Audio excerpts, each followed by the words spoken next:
I'm going to be making all sorts of Justice League themed videos leading up to the release of the film this November. You want to know why? It's science. What is up, guys? I'm Cody, the Dude of Cinema, and today I'm going to be bringing you my review of Justice League The New Frontier. Just like I said in the beginning of this video, I am going to be making all sorts of Justice League themed videos leading up to the release of the film this November. I'm so excited to talk about all this stuff with you guys. I figured it'd be best to kick it off with a Justice League animated film, which is why I'm bringing you my review of The New Frontier, because I just watched it the other day and I really enjoyed it, and there were some things about it that I really wanted to talk about with you guys. But yeah, just like every other review, I'm going to give you guys my overall thoughts of the movie, go over some things I liked, some things I didn't like. Don't worry, this review will be spoiler free. I'm not going to spoil anything for you guys in case you haven't seen the movie yet.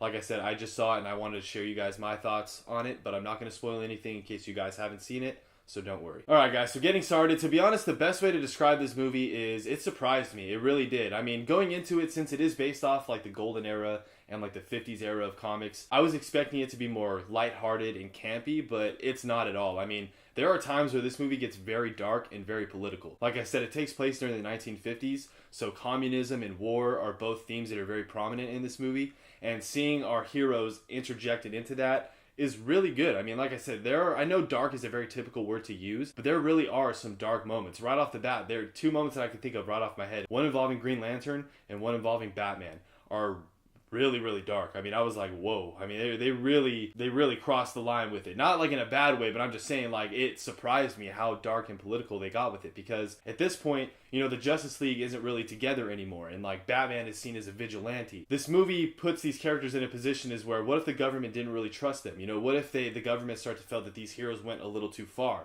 You know, like, how would they view these heroes? Would there be restrictions on them? Like, how would it affect the team? And you kind of get to see what that's like and how it affects the team as a whole. And I really, really like that. This movie definitely does focus on its characters. The overall plot is a little typical. I'm not going to lie. It's very over the top and kind of Golden Age-esque. So if you're not really a fan of that, then you might not like the overarching plot, which is basically, the overall plot is there's this giant thing, this craft in the sky that's known as the Center, and it produces like these prehistoric dinosaur creatures that the League has to fight. So, like I said, it's very over the top, very Golden Age, but what is the most compelling about this movie is its characters, and like what we get to experience with the characters, what these characters have to go through, and we get to experience it with them. That makes it, like I said, just a lot more compelling overall. This movie does choose to focus on three characters in particular that I noticed, and that is Hal Jordan, Barry Allen, and John Jones, who is Martian Manhunter. I would say the far more fleshed out character is John Jones. They do pay a lot of attention to him. He's kind of like the silent watcher. He's on Earth because he wants to help, but he starts to realize how human beings are and how we are as a species, and that kind of starts to affect his mindset. You know, like, are these humans really worth saving? Are they really worth helping? That's what I mean when I say it gets compelling, when it gets dark. Like, it explores themes like that, and it does it really, really well, and you really get to latch onto these characters, and you really care about them, and I really appreciated that. If you're fans of other characters in the League, you know, like Superman, Batman, Wonder Woman, they do balance all the characters pretty well. However, it does primarily focus on Hal Jordan, Barry Allen, and John Jones. It kind of serves as an origin story for Hal Jordan. We kind of get to see him become the Green Lantern, which is really cool. The Flash has already been the Flash, so it's not really an origin story for him, but as far as Hal Jordan goes, and even John Jones, I guess you could say, it's kind of origin stories for their characters and them finding their places in the League. Whenever it took the time to focus on its characters, I was really, really intrigued, and I was totally sold. I was totally dialed in, just wanting to experience these things with these characters and see how these characters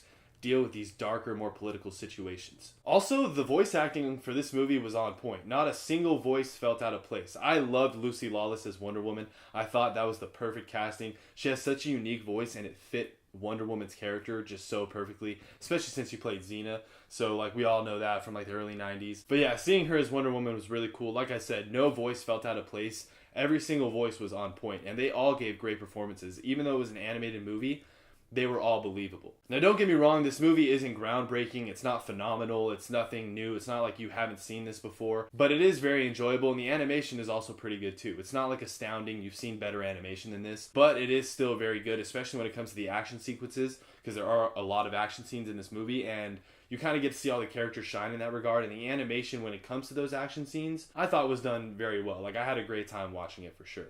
But yeah, guys, in terms of cons, there weren't really any glaring cons, I'm going to be completely honest with you. Nothing that really stood out to me that took away from my enjoyment. Like I said, the overall plot is very Golden Age-esque and kind of over the top. So if that's not really your thing, you might not be a fan of this, you know what I mean? But like I said, you will be drawn into the characters and you will latch onto the characters because that is what is most compelling about this movie. Also, like I said, this movie does focus on 3 characters in particular. While it does balance all the characters out pretty well, it does choose to focus on 3 of them.